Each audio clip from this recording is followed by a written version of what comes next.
যুদ্ধের ময়দানে যাব। আবু বকর কই, ওমর কই, আল্লাহর মোহাব্বতে মাল দিয়া দাও। ওমর দৌড়ায়, আজকে বেশি মাল দান করব, নবীর মোহাব্বতের দোয়াটা পেয়ে যাব। ওসমান গনি দৌড়ায়, আজকে বেশি দান করব, 1 নাম্বার দোয়াটা পেয়ে যাব। ওমর দৌড়ায়, হযরত আলী দৌড়ায়, মাল দিয়া নবীর সামনে হাজির। আল্লাহর নবী হিসাব চাইলেন, ও ওমর কি পরিমাণ দান করলেন? বলে আমার সম্পদের অর্ধেক আমি দান করে দিলাম। ওসমান আপনি কি দিলেন? এই পরিমাণ দিলাম। হযরত আলীকে বললেন কি দান করলেন? এই পরিমাণ দান করলাম। নবী শেষবারে বলেন, আবু বকর আপনি কি দিলেন? আবু বকর চোখের পানি ছেড়ে কান্না করে, নবী আমার টাকা পয়সা সম্পদ নাই, হালকা পাতলা যা ছিল আমি ঘরের মধ্যে বসিয়া ঝাড়ু দিয়া দিয়া সব আমি আপনার দরবারে হাদিয়া পেশ করলাম।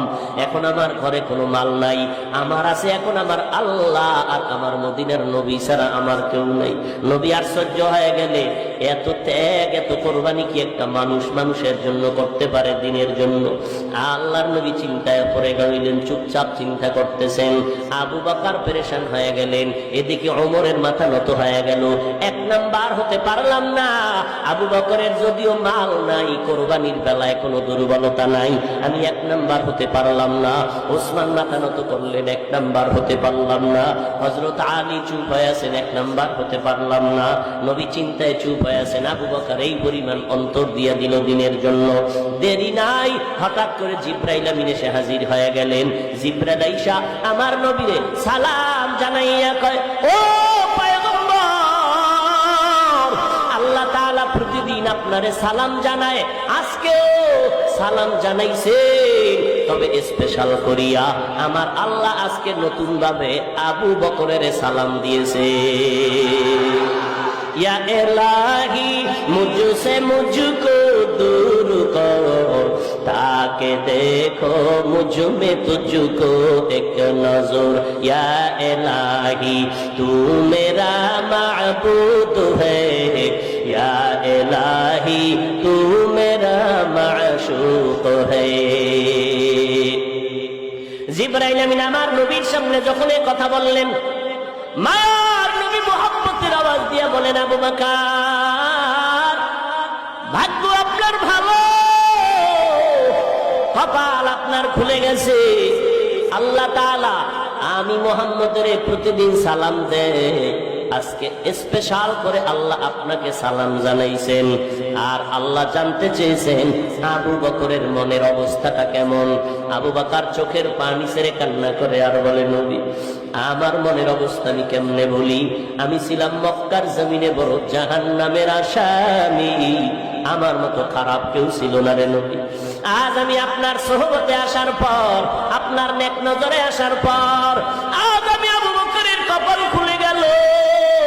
আমার আল্লাহ আমাকে সালাম পাঠাইছে, কি বলবো আর আমার অন্তরের হালাত।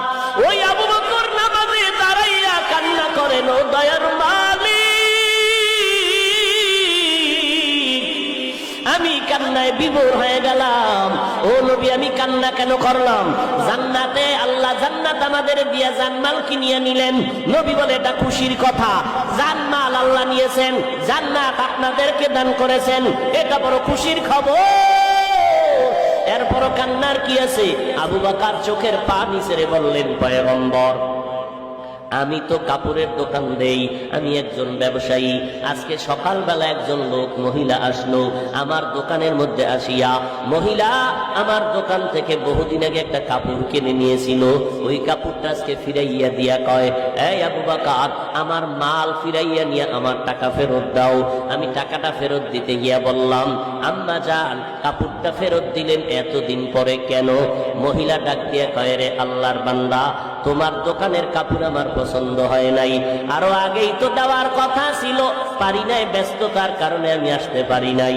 এবার আবু বকর ডাক দিয়ে কয়, ও পয়গম্বর কিয়ামতের ময়দানে হাসরের মাঠ যেদিন কায়েম হয়ে যাবে, জমিনের মধ্যে মানুষগুলো থাকবে সব উলঙ্গ, আমার আল্লাহর আদালত ছাড়া কোনো আদালত নাই, নূরের তৈরি আরশে আজিমের ছায়া ছাড়া কোনো ছায়া নাই। ওই সময় এমন কঠিন অবস্থা শীতের গরমে জমিনটা তামা হয়ে যাবে, প্রচন্ড আঘাত হয়ে গেল। এই যুবক, ভালো করে শুনিয়া নাও।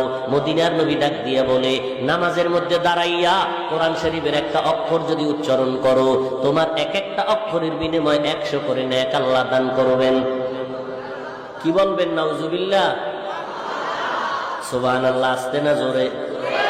কেন? আল্লাহ আস্তে কইলে শুনে না, কথা কয় না, তো জোরে বলবো কেন? আল্লাহ তো আস্তে বললেও শুনে, তাহলে মাগরিবের প্রথম 2 রাকাতে ইমামকে বলে, ইমাম সাহেব আল্লাহ আস্তে কইলেও শুনে, কেরাত আস্তে বড়, জোরে পড়ার দরকার নাই। কোন নামাজে? মাগরিবের ফরজ 2 রাকাত প্রথম, ইমাম সাহেব কেরাত জোরে পড়ে না আস্তে পড়ে? কেন? আমার আল্লাহ তো আস্তে বললেও শুনে, জোরে কেন পড়ে? চালাকি করবি না, তোর যুক্তি চলবে না।